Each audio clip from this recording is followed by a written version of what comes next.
Yeah, my name is Alvin Sapadin, and I was born in St. Paul, Minnesota.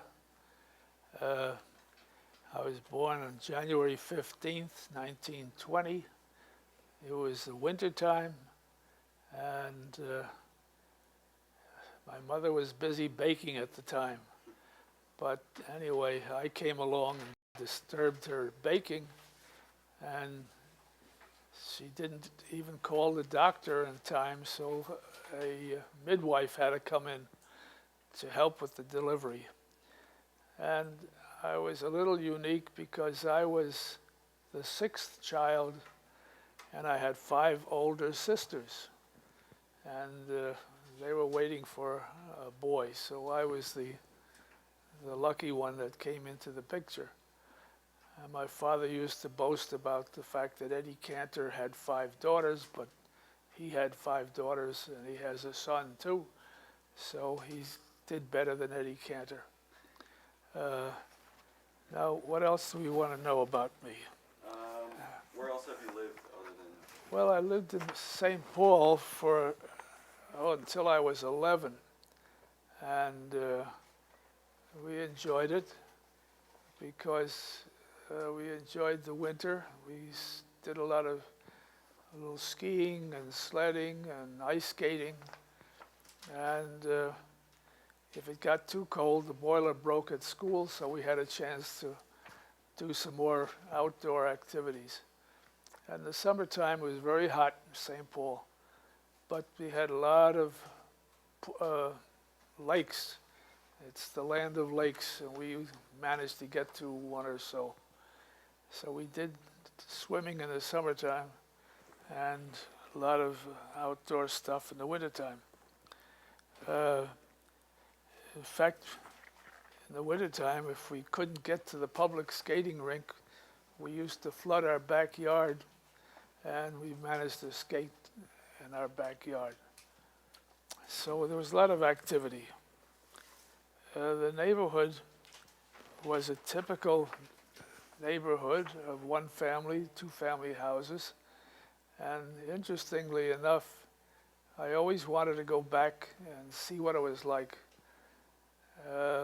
And we did get there. And when I did get there, I looked for the house and I couldn't find it. So I asked the mailman who was there, what happened to 228 Winifred Street? Oh, they moved that a long time ago. There were two houses that they replaced it with, two one-family houses. And the neighborhood turned into a Mexican neighborhood. And a few blocks down, it became a Vietnamese neighborhood. And Minnesota was known for being it was Swedish and Norwegian. They were the farmers, and they were the ones that built the area, but they must have moved on. And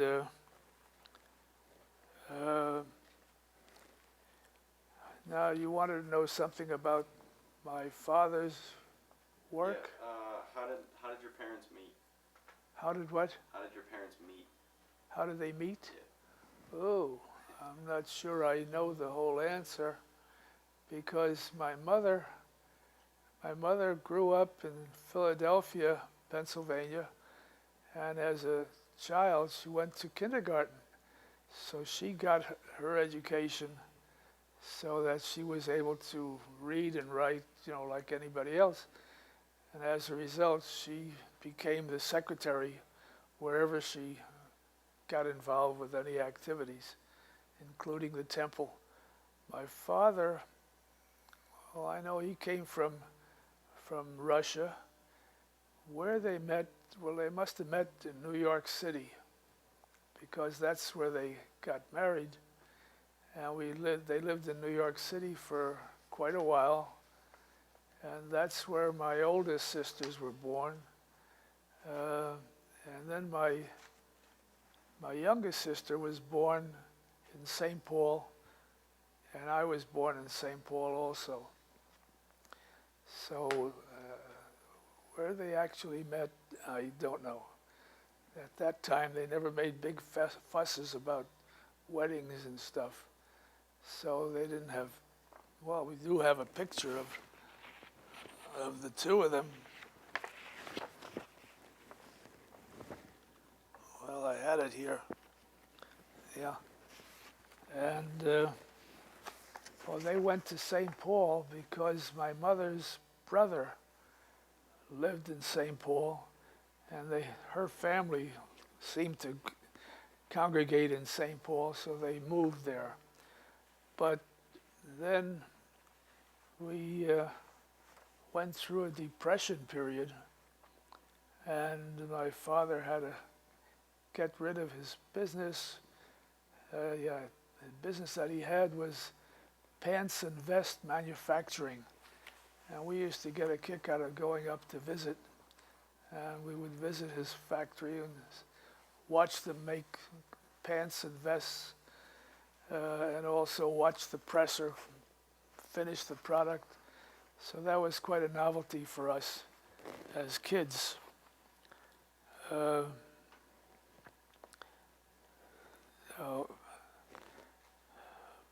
Yeah, I mentioned my mother went to kindergarten in Philadelphia.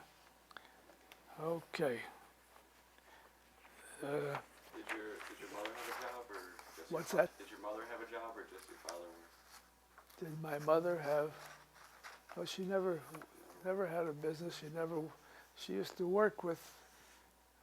She worked with him when he came. We came to Brooklyn. We left St. Paul, and we came to Brooklyn because my two oldest sisters moved there first. St. Paul was too small a town for them, and they wanted the excitement of the city. And then during that depression period, the family decided to sell our house, and do everything to clear out of St. Paul. Strangely enough, we sold our house for $2,900. That was the price of the house. We were glad to get it. However, my father did buy a Chevrolet, 1931 Chevrolet, for $600. That's not the down payment, that's the total price. So you get an idea of what the Depression era was like. And the family got into the car and we headed to New York. That was with my four sisters. No, three sisters, father and mother, and I was squeezed in the middle seat. And we managed to get to New York. As far as my schooling is concerned, well, of course, I went to elementary school until I was 11 in St. Paul, and then moved to Brooklyn, continued with elementary school, and on to Abraham Lincoln High School.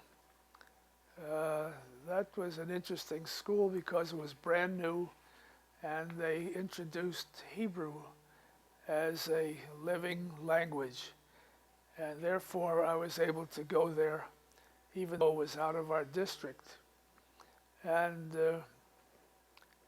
somebody else did the same thing. And it turned out to be Blanche.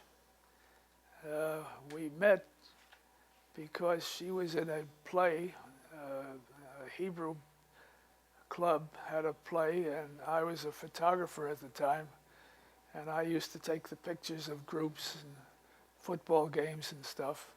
So I took a picture of her group, and she asked me for a copy. Next thing you know, she invited me to her Sweet 16 party, and we've been together ever since, and that's a long time. We did get married in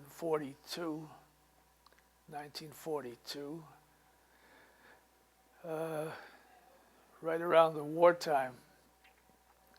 And then I ended up in the